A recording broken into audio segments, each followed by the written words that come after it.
वाघनखावरून संजय राऊत यांनी सरकारवर हल्लाबोल केलाय. वाघनखांबाबत बेईमान लोकांनी बोलू नये असं राऊतांनी म्हटलंय.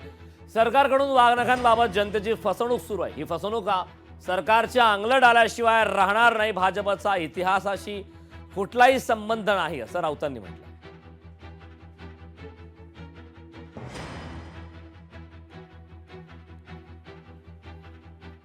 छत्रपती शिवाजी महाराजांनी खरोखरच ती वाघनखं वापरली असतील तर आम्ही त्या प्रणाम करतो वाघनखांना.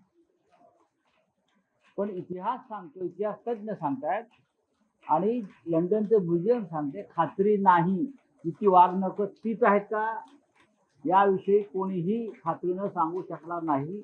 छत्रपती शिवाजी महाराजांसंदर्भात जी श्रद्धा आहे महाराष्ट्राच्या मनात, त्या श्रद्धेचा हा व्यापार चालवला.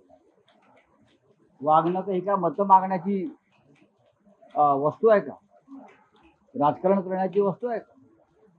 ऐतिहासिक आहे, श्रद्धेची जागा आहे आणि लोकांना फसवता येतो. ही फसवणूक तुमच्या अंगलट आल्याशिवाय राहणार नाही. वाघनखाबद्दल अशा पद्धतीच्या चर्चाच आणणे, अशा पद्धतीचे वक्तव्यच करणे हाच अपमान आहे.